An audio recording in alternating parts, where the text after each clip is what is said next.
Olá pessoal, sejam muito bem-vindos a mais um episódio do Tech Talks, sempre um patrocínio da Systax, uma empresa ali de tecnologia com alma fiscal, a única no Brasil responsável por administrar mais de 25 milhões de regras tributárias. Também oferecimento da Tax Trend Center, uma plataforma voltada aos usuários da área fiscal, com mais de 100 aulas disponíveis e com novidades ali nos próximos meses, fique bem atento. O link das duas estará nos dados aqui nos comentários fixados, clique, curta. E hoje é um episódio bem especial, que a gente pleiteou bastante e conseguiu trazer aqui para todos vocês. Seja muito bem-vindo, Bernard Api. Bernard é o secretário extraordinário da Reforma Tributária. Seja muito bem-vindo.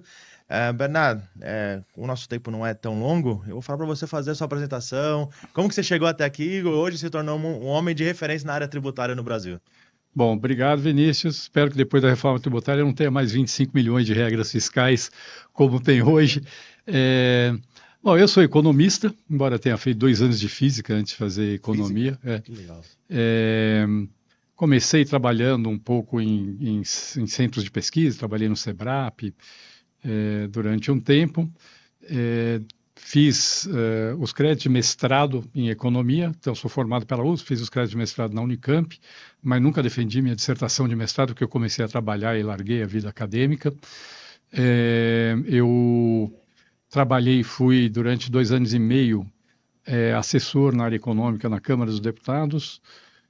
Depois eu comecei a trabalhar com consultoria na área de economia, primeiro com uma empresa que chama E3, depois fundei a LCA Consultores, que é uma das grandes consultorias econômicas hoje do Brasil. Estou fora faz muito tempo, mas consultei.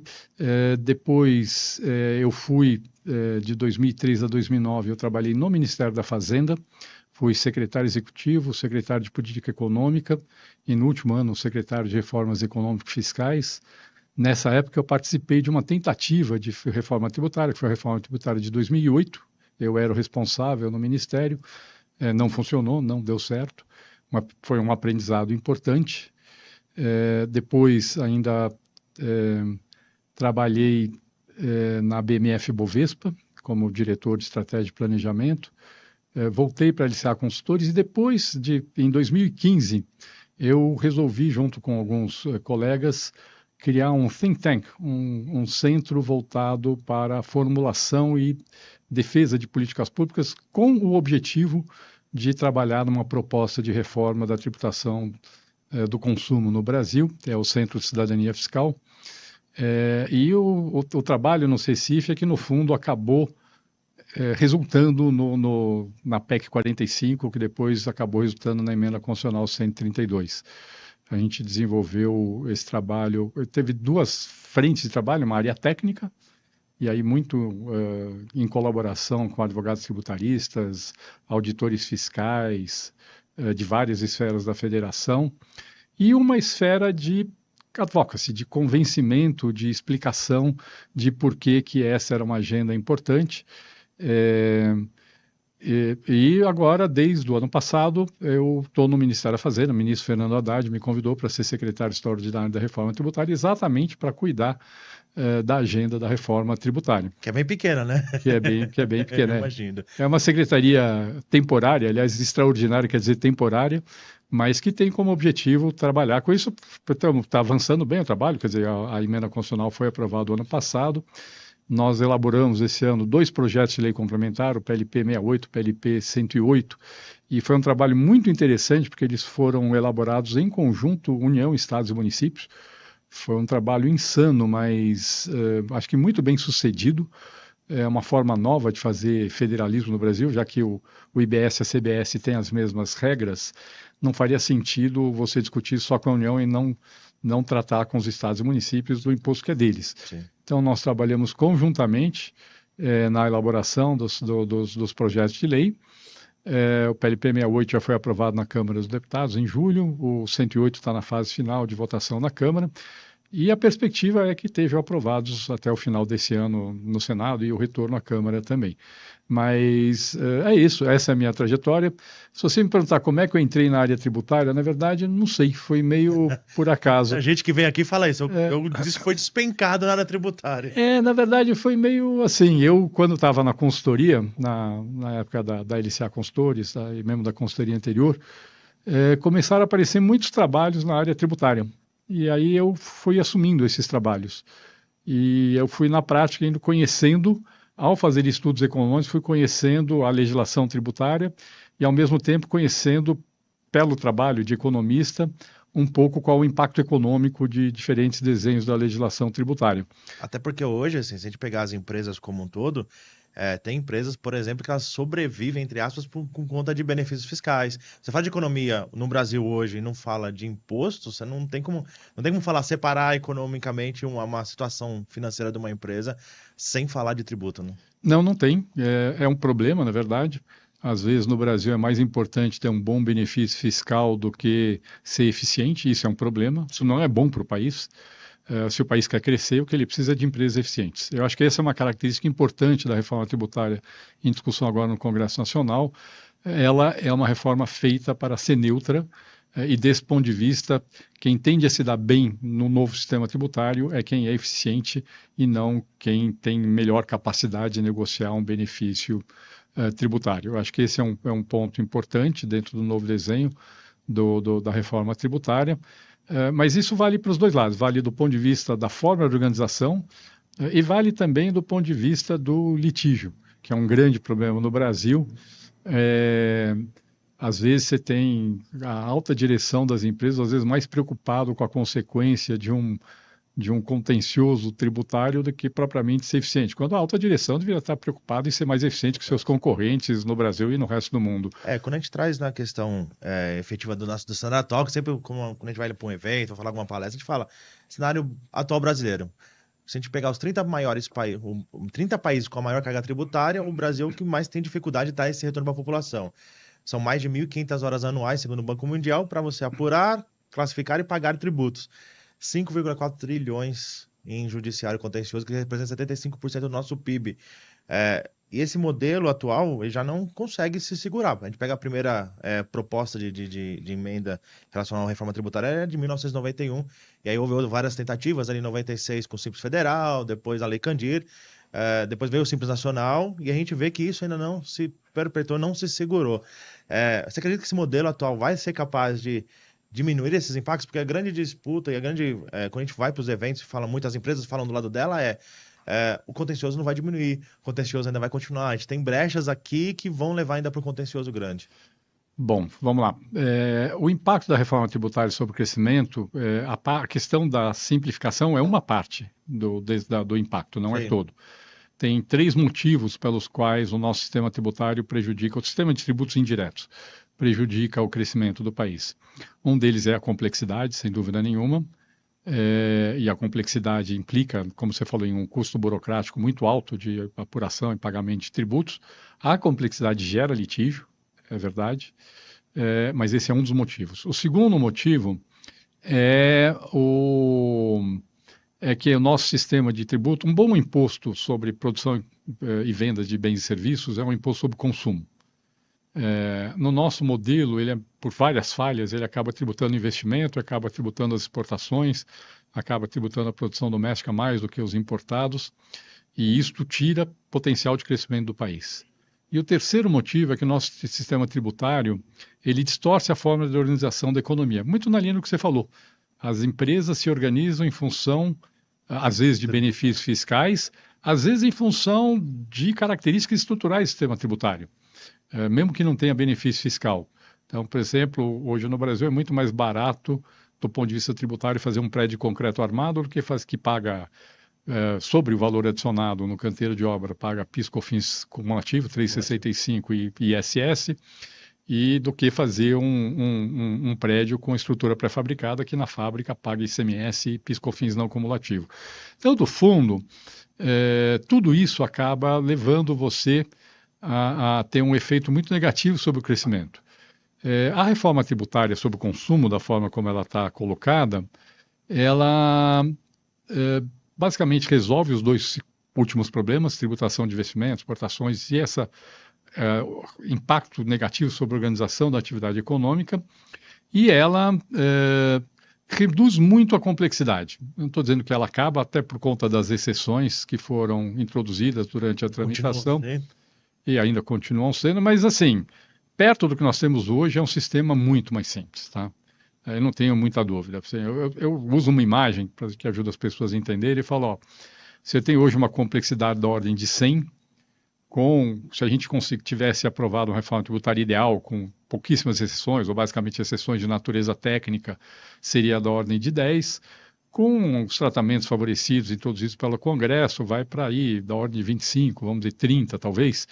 Então, você tem duas formas de olhar para isso. Mas, olha, em vez de reduzir 90% da complexidade, vou reduzir 70% da complexidade, 75%. Sim. Já é bastante. E o segundo é falar o contrário. Não, falar, ó, em relação ao que poderia ser, a complexidade vai ser 2,5 vezes, 3 vezes maior por conta das exceções. Mas perto do que tem hoje, eu não tenho dúvida nenhuma que vai ser muito mais simples, não tem mais substituição tributária, não tem mais... É uma pergunta que fica no ar, né? Vamos ter SP, DMF? Não tem, nossa, não tem toda essa maluquice que são transações interestaduais dentro do ICMS, cobrança... 27 regras majoritárias que você tem que ler e conhecer todas. Exatamente, não, e cobrança antecipada de imposto devido, acabou, essas coisas não tem mais, então acho que isso é uma grande vantagem do novo sistema. Aí a pergunta, olha, o sistema não vai ser tão... Do ponto de vista de diferenciações setoriais, não é o ideal, mas perto do que tem hoje é muito menos. Do ponto de vista de litígio, é um sistema novo. O Brasil, a gente tem um país com muita tendência ao litígio. Sim. É possível que no começo do sistema tenha um grau de litígio elevado, mas eu acho que tende a resolver logo. Eu acho que em poucos anos o grau de litígio vai cair muito também com o novo sistema tributário. Então, eu não tenho dúvida que, desse ponto de vista, os efeitos negativos da complexidade vão cair bastante com esse novo sistema. A questão do litígio do Brasil não tem a ver só com a complexidade. Esse é um dos motivos. Sim. Tem outros motivos, tem a forma como a gente atua no Brasil no direito tributário, muito em cima de conceitos e não do efeito prático daquilo que está sendo feito. Então, muitas vezes, o excessivo detalhamento de princípios tributários na Constituição, que é um erro, porque acaba sendo sempre subjetivo a interpretação desses princípios, e um sistema de contencioso que permite uma elasticidade. Não, e permite, acaba levando um tempo muito longo e às vezes as pessoas usam isso para postergar o pagamento de tributo. É muito ruim de lado a lado. É muito ruim porque muitas vezes gera um incentivo para que os próprios contribuintes entrem na litigância e é ruim porque também pela própria complexidade, pela falta de clareza, abre espaço para que o próprio fisco muitas vezes fique fazendo interpretações da legislação. Que do lado dele também, porque do outro lado você tem um impacto gigante. É dos dois lados. Sim. Eu acho que isso é uma coisa assim, não vai dizer que é só um lado que é responsável, porque são os dois lados. E aí eu acho que a gente ainda tem um trabalho a ser feito que passa por talvez mudança de legislação e mudança de cultura mesmo. Eu ia tocar nesse ponto, porque assim, mudança de cultura é a nossa maior dificuldade no Brasil como povo brasileiro. Quem trabalha em grandes empresas, vem uma nova ordem, vem um novo chefe, vem uma nova pessoa ali que está na liderança, vem com uma mudança, sempre o brasileiro vai ser resistente. E aí quando a gente fala do pós, eu entendo, e eu analisando, eu compreendo que sim, vai fazer sentido ter essa melhora. Mas a gente fica pensando, nesses 8 anos de transição onde eu vou conviver com os dois sistemas, onde um vai acabar compondo base de cálculo de outro, trazendo dificuldade até para a manutenção geral da empresa. Hoje o brasileiro, assim, na regra geral, tem uma dificuldade em entender preço, entender esse custeio por dentro, que é do ICMS, e quando eu pego um novo imposto, que em tese está por fora, mas por 8 anos ele vai fazer base de cálculo para outros impostos, essa dificuldade, na nível das empresas, dos profissionais, começa a assustar. Fala, peraí, conviver 8 anos com tudo isso é muita coisa.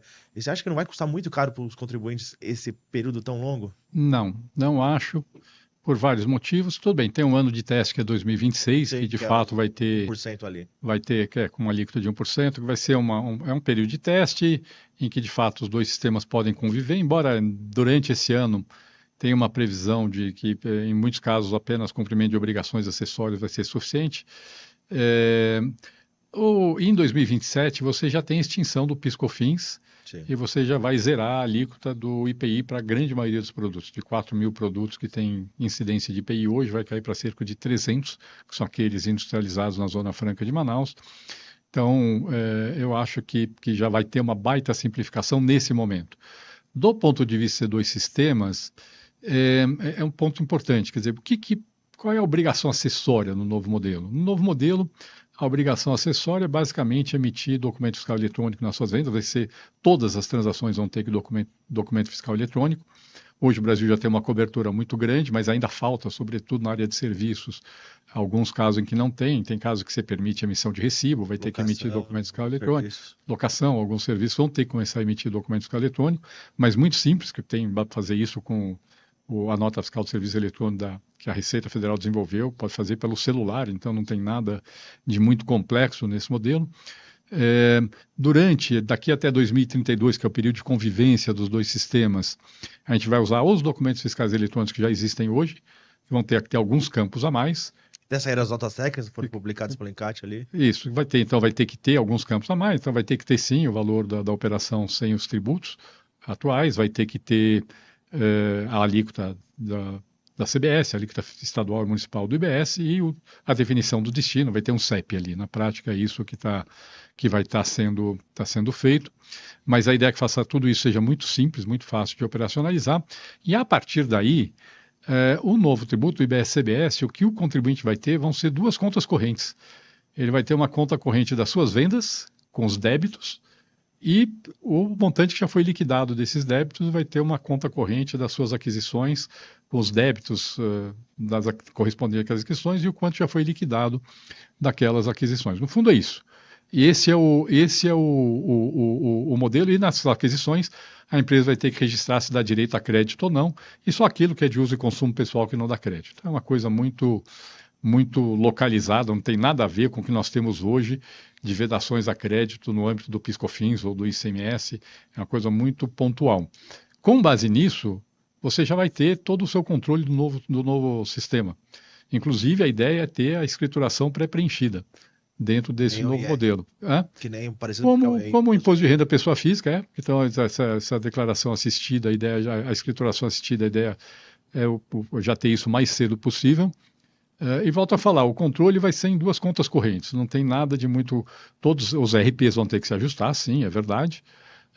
Aí em 2033, aí tem o Big Bang, aí provavelmente a gente vai acabar com os documentos fiscais atuais, eletrônicos, vamos criar um único documento fiscal eletrônico que serve para todas as transações, muito mais simples que os atuais, porque não vai precisar das informações atuais. Durante a transição, a opção foi por manter os atuais, porque já tem lá um monte de informação que são necessárias hoje e poucos campos a mais que vão ser necessários para apurar o IBS e a CBS. Então, eu realmente não espero esse aumento de complexidade, que as empresas talvez tenham que entender, é uma mudança de cultura de como é que vai funcionar esse novo tributo. Sim, tem um problema por conta das exceções, sobretudo, vai ter a discussão de classificação, e aqui eu acho, até a gente tem que aproveitar muito bem o final. A gente já está trabalhando, não só, a gente falando o governo, né, os governos federal, estadual, municipal, já estão trabalhando no desenvolvimento dos sistemas e a gente vai começar o trabalho de elaboração do regulamento, que só vai ser editado depois que tiver sido criado o Comitê Gestor IBS, que eu acredito que vai acontecer lá para março, abril do ano que vem, mas a ideia é que rapidamente seja publicado o regulamento e, portanto, a gente tem ainda o resto do ano de 2025 e temos todo o ano de 2026. O ideal é que entre a publicação do regulamento e o começo da cobrança, inclusive durante o período de teste, e durante o período de teste, de fato, não tem tantas questões, o problema de alíquotas, que nesse período sejam feitas todas as soluções de consulta necessárias para que as empresas tenham segurança jurídica sobre como vai operar um novo sistema. Eu acho que esse é um período que vai ter muitos esclarecimentos, vai ter um trabalho muito intenso da administração tributária para deixar o mais claro possível como vai ser aplicado as novas regras, mas eu acho que tem tempo para que todo mundo possa operar num ambiente com bastante segurança jurídica. A pessoa vai vou questionar a interpretação da... Bom, aí é um problema. Aí faz parte, é um problema do Brasil, como eu falei, mas eu acredito que se houver uma compreensão da lógica do novo sistema, a solução, seja na esfera administrativa ou judicial, desse litígio, desses questionamentos, tende a ser bem mais rápida do que é hoje. Quando a gente fala aqui da reforma tributária, que a gente traz esse período, a gente traz essas dúvidas, por exemplo, a gente sabe que nós temos pouco mais, perto de 200 mil empresas que apuram lucro real, por exemplo, que são empresas de grande porte, mas que representam 82% da arrecadação. Essas empresas possuem RPs robustos, caros e que esse um ano já é um ponto de problema para muitas empresas. Mas a dificuldade, por exemplo, a gente estava comentando até um pouco antes do início da gravação, que é o seguinte, você falou das duas contas correntes, legais, a gente tem aonde consultar, mas o RP ele não tem essa consulta por natureza.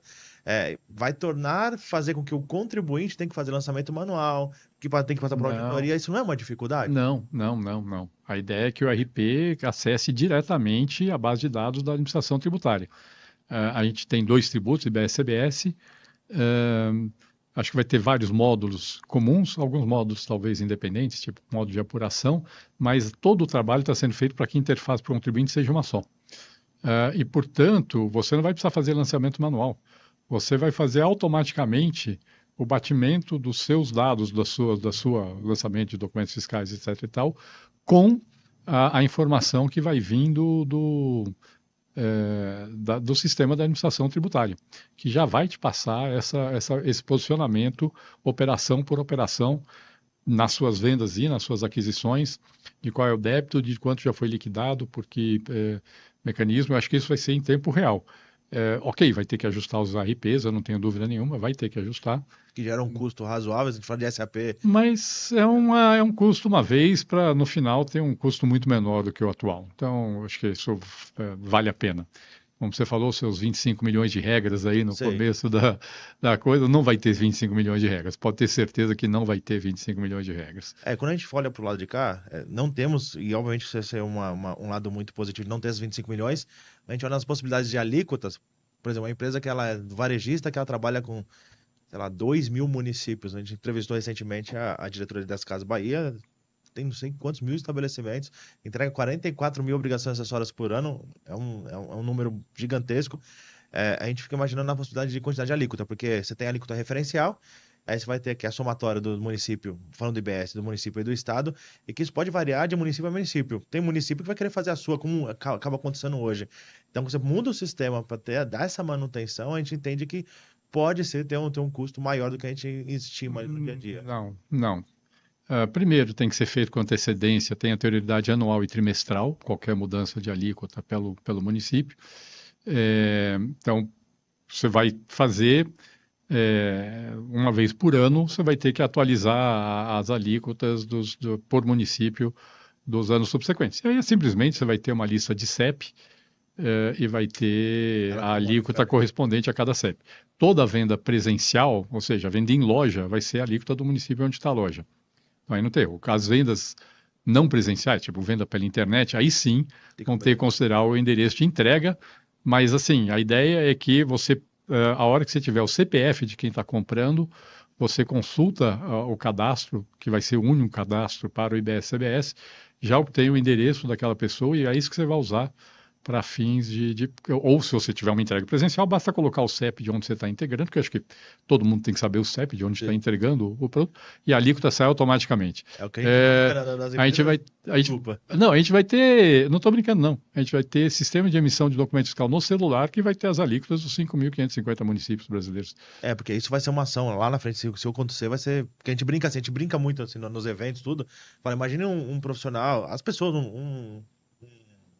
cliente de um grande varejista que entra no site, ele vai ficar colocando o CEP lá do trabalho, da avó, da casa dele, para ver qual que é o mais barato para ele comprar. Isso vai ser, a gente fica imaginando como que deve ser. Vai ter que colocar o CEP dele e ficar alterando e comparando o preço ali para poder ver. Até pode, mas assim, se mandar entregar na casa da avó, vai ter que ir no outro município buscar para saber se vale a pena, entendeu?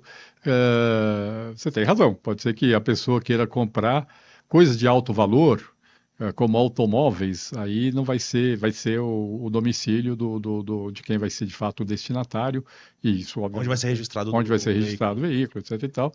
Então aí é um pouco mais simples. E nos demais casos, assim, pode acontecer? Pode, mas aí não é responsabilidade de ninguém. Se você entregar na casa da avó e essa compra foi feita para entregar, ok, vai ser o CEP da casa da avó e ponto. Daí é assim que vai funcionar. Eu acho que é natural que isso aconteça, mas assim, não vejo isso como uma grande distorção, não. Se você for para os Estados Unidos, às vezes você tem isso. dois, lá é estadual, mas às vezes você tem dois estados que são muito próximos, assim, quase conurbados, assim, tem uma área, basicamente a mesma área urbana, Tem diferença de 5 pontos percentuais, tem alguma distorção? Tem, as pessoas vão comprar no outro e voltam, mas é uma distorção pequena perto do total do escopo da arrecadação desse novo tributo. Maravilha. Agora vamos entrar nos dois assuntos que mais assim, é comentado também pra gente no dia a dia. Um deles é o IS. O IS ficou conhecido no mercado como imposto do pecado, que aí foi um princípio da reforma tributária, da preservação da saúde do meio ambiente também ali, tá previsto na emenda da Constituição 132. Mas a gente enxerga isso como algo, como pode dizer, sensível para as empresas. Por quê? A alíquota dele é definida em lei ordinária. A lei ordinária é um quórum menor para ser aprovado. Então a gente entende que o planejamento tributário se torna dificultoso para uma empresa que vai ter uma incidência de IS, por exemplo, não só que vai ter, como aquela que pode ter. Porque quando a gente fala de. Esses dias eu ouvi um podcast, né? O açúcar. Faz parte da cesta básica, por exemplo, que tem uma redução, mas se a gente considerar dados médicos, ele poderia fazer mal à saúde.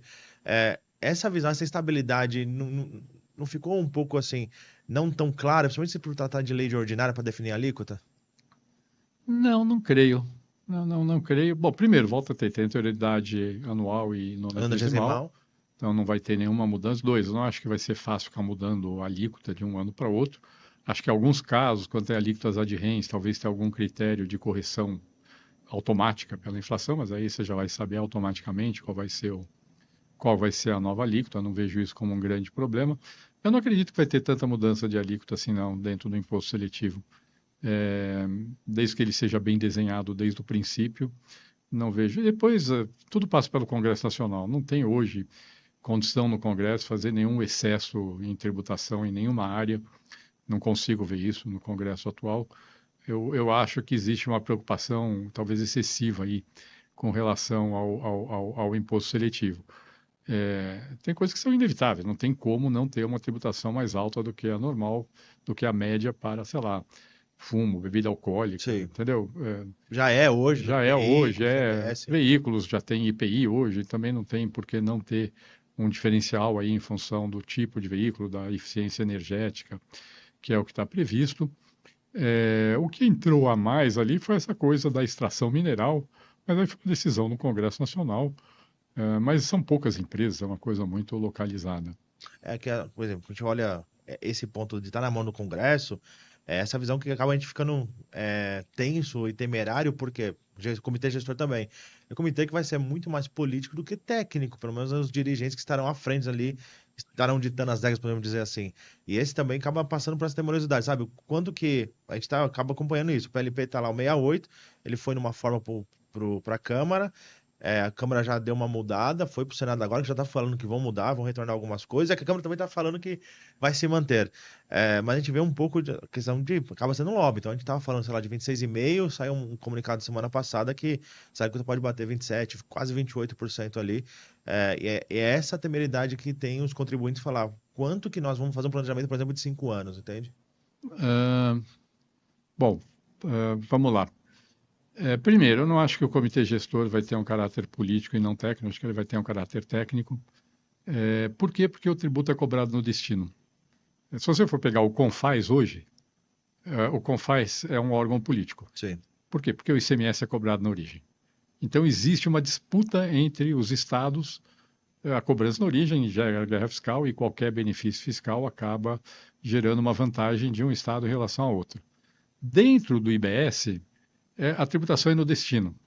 Então, a definição de quem vai ficar com a arrecadação já está dada.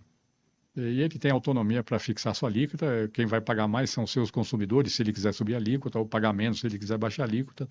É uma definição desse Estado. A partir daí, a gestão do IBS tende a ser muito mais técnica. A função do comitê gestor vai ser muito mais do ponto de vista técnico de questões relativas à forma de relacionamento com os contribuintes, mas de forma geral. Então, não existe mais esse espaço de disputa entre os estados e os municípios no interesse de um ou de outro dentro do desenho do IBS.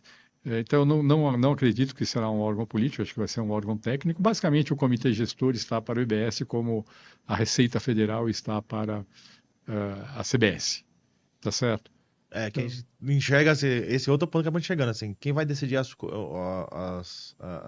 contencioso entre esses dois? Porque você tem a Constituição prevê que são impostos irmãos, né? Então eles têm que andar junto, mas você tem a decisão passando um pouco o comitê gestor e um pouco, talvez, que tiver debaixo da Receita Federal ali, um pouco debaixo dela, não?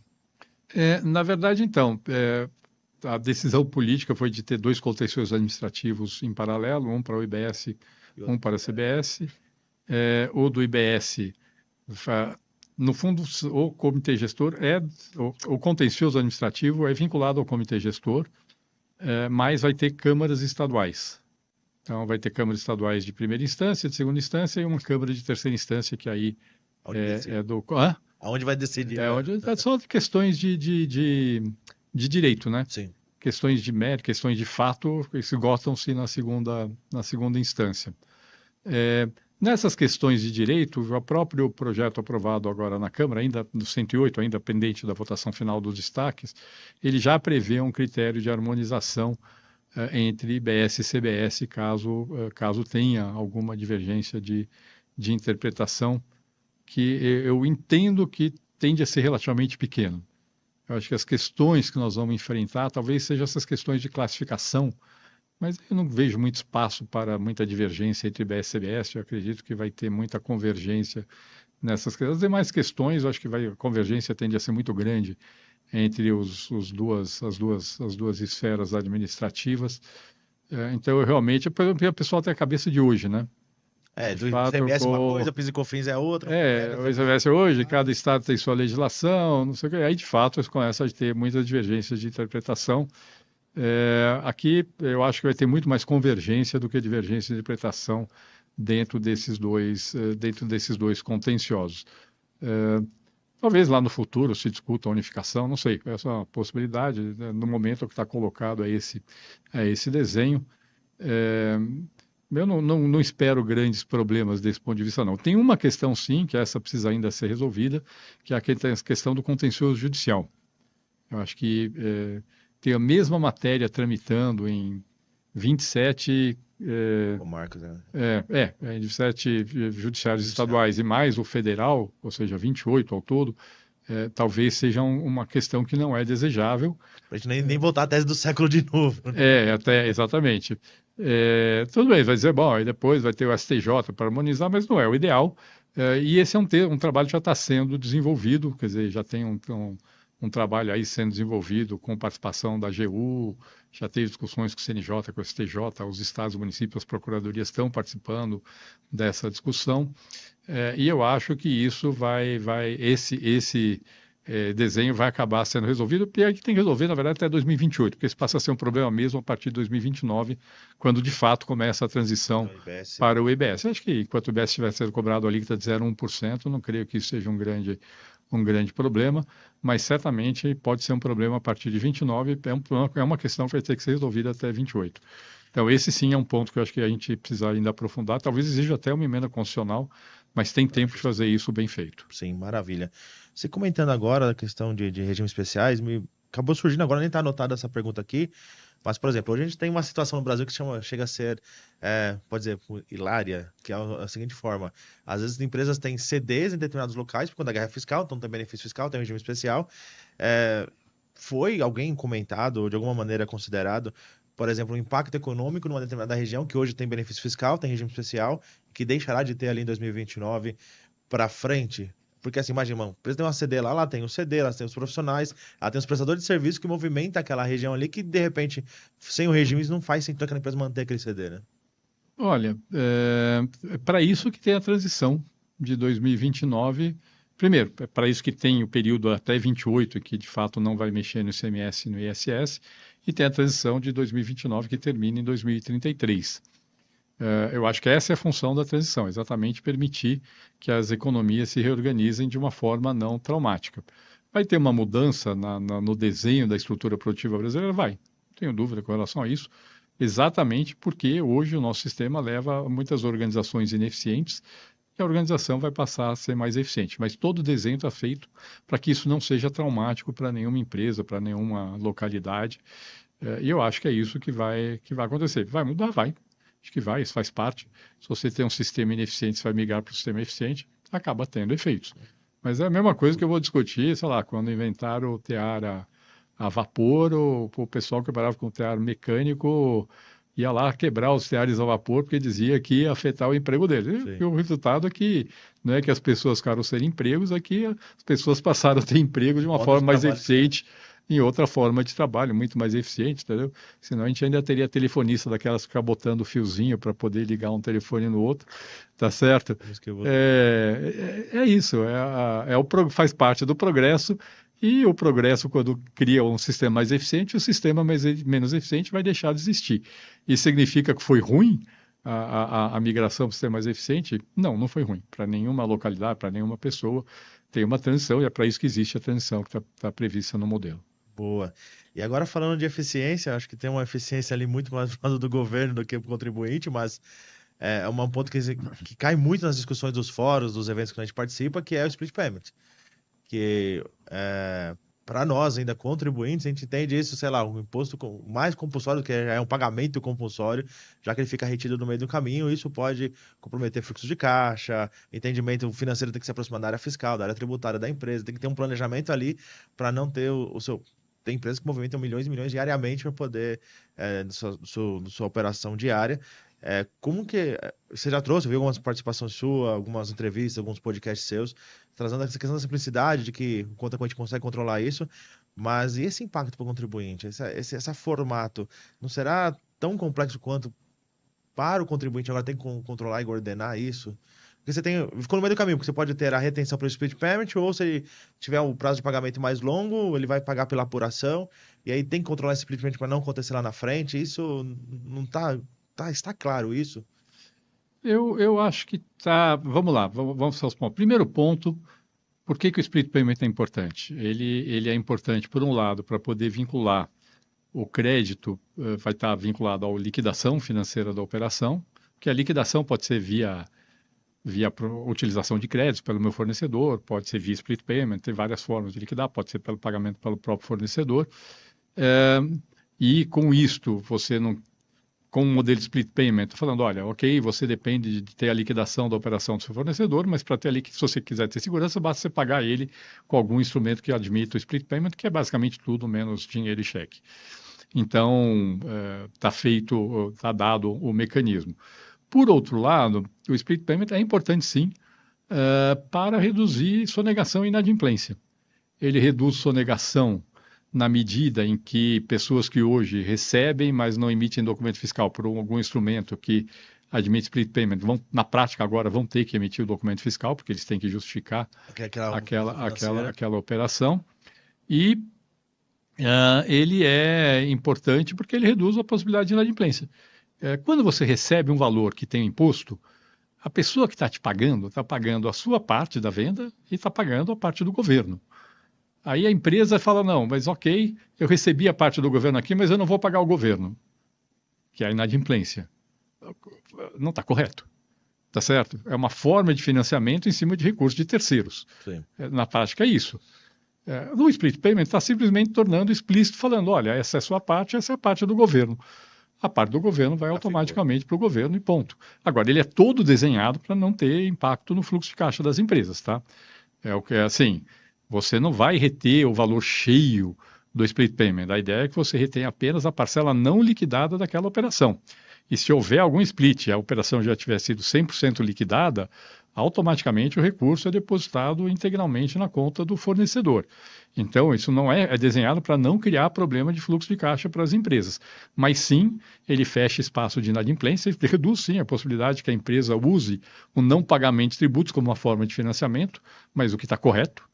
Porque quando você está vendendo, a pessoa está pagando a sua parte, está pagando a parte do governo. Ok, a parte do governo vai para o governo automaticamente. E quem é o grande beneficiário com isso? É o bom pagador. Acho que esse é o ponto mais importante. O modelo da reforma tributária ele está desenhado para que as alíquotas de referência sejam calibradas durante toda a transição, até 2033. E se durante essa transição essa composição do split payment com o crédito vinculado à liquidação financeira, de fato levarem a uma redução grande, como a gente espera que leve, de fraude, sonegação e inadimplência, isso vai levar a uma alíquota de referência menor e vai beneficiar todo mundo, todo bom pagador. Então, quem está pagando a conta do split payment é o mau pagador, quem está se beneficiando do modelo é o bom pagador. Tá certo? Nós estamos falando aqui de diferença que pode chegar a 3 pontos de alíquota por conta desse modelo de cobrança. Não é pouco, não. Não, 3% não é um valor pequeno, tá certo? É disso que nós estamos falando. Então é importante entender. As pessoas aí falam, aí o meu fluxo de caixa. Fala, bom, e aí, qual é o efeito da substituição tributária no seu fluxo de caixa hoje? Só para perguntar. Da cadeia como um todo, tá? Não necessariamente da empresa, mas da cadeia como um todo. Hoje, você muitas vezes fez um pagamento da operação, mas a operação só vai ter concluída daqui a alguns meses, quando vai ser emitido, ou vai ser entregue a mercadoria. Vai ser entregue interestadual. Ou vai ser entregue interestadual, entendeu? Qual é o impacto de você reter a parcela do estado de destino na transação interestadual? Tudo isso tem impacto no fluxo de caixa das empresas hoje e vai deixar de ter no novo modelo. Então, o novo modelo vai aproximar muito mais o fluxo de caixa, de fato, das operações comerciais do fluxo de caixa do pagamento do tributo. Então, assim, as pessoas olham um lado, mas não olham o outro, né? Sim. Em relação ao sistema atual, eu acho que vai melhorar o fluxo de caixa das empresas, tá? Eu realmente acho que vai ter um efeito positivo. É óbvio que todo mundo gostaria o mundo ideal, eu gostaria de poder postergar o máximo possível, mas é um modelo feito para beneficiar os bons pagadores. Acho que esse é o ponto mais importante. Se isso de fato acontecer, porque assim, a gente sabe que não teve tempo, por exemplo, do governo conseguir trazer o contribuinte para todas as discussões, são discussões inacabáveis, porque não acaba nunca, sempre alguém vai trazer um ponto, uma novidade, a gente que trabalha na tributária, a gente brinca, não tem como alguém levantar a mão e falar, eu sei de tudo, não tem como, sempre vai aparecer uma operação, uma empresa, um segmento que vai trazer essa diferença, mas você acredita que passando essa fase, aprovou os PLPs, viraram ali as leis complementares, veio os regulamentos, você acredita que essa fase de transição, o contribuinte vai conseguir ter uma proximidade do governo para conseguir chegar nesse resultado de trazer essa questão de reduziu de fato a sonegação, otimizou ali o recebimento, e a gente tem essa redução, porque a gente só vê, quando a gente olha aqui como contribuinte, como empresa, que eu brinco sempre nos podcasts, todo mundo no Brasil vê imposto como vilão da história. E eu sempre defendo que não. O ponto é como que a gente trata esses recursos. Mas você acredita que a gente vai ter essa proximidade com o governo como um todo para poder ter essas discussões de aumentou a arrecadação, otimizou ali, diminuiu a sonegação principalmente, que a gente sabe que é um problema no Brasil, para que lá do outro lado a gente tenha esse benefício de fato? Na verdade, o próprio desenho de calibragem das alíquotas de referência vai tornar isso claro. Não vai ter como você ter um aumento de arrecadação em função de redução de sonegação e inadimplência e não repassar isso para a alíquota durante o período de transição. Entendi. Tá certo? Então, isso está dado. Estamos até discutindo, eventualmente, fazer algum ajuste a mais ainda, para até aproximar mais o período mais final, exatamente para pegar mais esses efeitos. Então, estamos considerando isso também dentro do desenho. Agora, eu concordo, é um texto, se eu pegar o texto PLP 68, 108, são textos bastante complexos. Acho que o desenho geral saiu bastante bem feito. A gente chegou a ouvir consultores da Câmara dos Deputados agradecendo a gente quando mandou, falou, vocês deixaram uma bela base de trabalho aqui. Lógico que tem ajuste a fazer, sempre dá para melhorar. A Câmara já melhorou um pouco, acredito que vai ter um trabalho no Senado ainda para deixar mais claro. A gente está ouvindo, tanto o Congresso como a gente está ouvindo quando tem preocupações técnicas, a gente realmente ouve quando a gente acha que realmente é pertinente, a gente defende o ajuste no texto do projeto. Agora no Senado, talvez com um pouquinho mais de calma para poder fazer isso do que foi a tramitação na Câmara. Então, eu acredito que o texto que vai sair, que vai ser aprovado pelo Congresso, vai ser um texto bastante robusto do ponto de vista da segurança jurídica. Eu acho que esse é o ponto importante. Não estou dizendo que vai agradar a todo mundo, mas o importante é que ele seja bem estruturado para ser bastante robusto do ponto de vista da segurança jurídica. E eu acho que esse trabalho está sendo feito, tá? A gente está se preocupando com isso, estamos trabalhando nessa linha. E obviamente, a decisão final é do Congresso Nacional, não é nossa, a nossa parte já foi feita, num prazo bastante curto, se você for pensar na complexidade do projeto. Óbvio, assim, já tinha uma base na parte das diretrizes gerais, já tinha uma base da lei complementar, que foi aperfeiçoada durante esse processo de trabalho junto aos estados e municípios, mas toda a parte das questões específicas, como isso só foi definido na emenda constitucional, foi algo que foi feito agora, né? Em poucos meses, em 2 meses e meio foi muito de rápido. Trabalho, foi muito rápido, e ainda assim acho que isso é um desenho bastante bom. Então, Pelo prazo, isso não é questionável. dá para melhorar algumas pontos, a gente sabe disso, estamos fazendo esse trabalho, o Congresso está colaborando. Eu realmente acredito que vai sair um trabalho bastante bom. Mas, talvez tenha algum ajuste a fazer lá para frente, talvez tenha, mas eu acho que vai ser pouca coisa. Maravilha. Bernardo, o tempo voa, né? Nós temos limitado um pouco no tempo, mas deixa aí uma mensagem sua assim, para os contribuintes, para quem está nos ouvindo, que é uma temerária. A gente está vendo, por outro lado, a área tributária torna-se cada vez mais representativa nas empresas, que vai trazer um resultado positivo, mas na sua visão, então, a gente dê uma mensagem final para esses contribuintes que estão ansiosos e na expectativa de vamos ou não vamos. Tem gente que fala, vai ou não vai, mas, gente, já foi aprovada a emenda constitucional, acho que não tem mais como não ir, não. Não, eu acho que agora vai, acho muito, muito difícil não ir. Eu acho que o que nós temos que ter agora é espaço para o diálogo. Eu acho que a gente tem um espaço de diálogo que está aberto agora para questões técnicas. Não estou aqui defendendo, eu quero pagar menos a alíquota, isso é outra história. Sim, sim. Vai discutir na área política, não vem discutir na área técnica, mas assim, tem um espaço para ajustes técnicos ainda agora, estamos abertos, estamos fazendo isso. Inclusive, tem várias entidades representativas do setor privado, a gente tem contato, tipo o GETAP, as próprias confederações fazem um pouco essa ponte.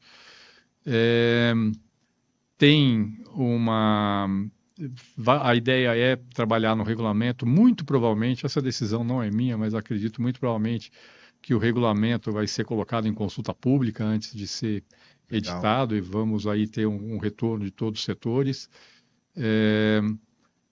Na parte de sistemas é a mesma coisa, o pessoal já está trabalhando em sistemas, acredito que já no primeiro semestre do ano que vem já vai começar a ter uma interlocução. No caso específico do split payment, já agora, nas próximas semanas, já vai começar a ter um trabalho técnico junto ao setor privado. Então, nós estamos fazendo o trabalho para poder fazer com que essa transição seja mais segura e suave possível. E volto a falar, depois de editado o regulamento, ainda vai ter vários meses, ainda vai ter o ano de 2026, que é o ano de teste, para fazer os ajustes que forem necessários. Ali, né? O ajuste fino, caso seja necessário, tem que ser feito, acho que tem espaço para fazer. É uma mudança grande, sim. Não estamos dizendo que não vão ser necessários ajustes finos, acredito que sim. Acho que o desenho geral, o conceito, acho que está bem colocado. Pelo menos essa tem sido a percepção e o retorno que a gente tem tido das pessoas mais técnicas que acompanham a área tributária. Sim. Eu acho que é com diálogo que a gente vai chegar no melhor sistema possível para o país. Mas volto a falar, tem uma preocupação sim de ser um sistema com segurança jurídica, um sistema que reduza espaço para sonegação e inadimplência.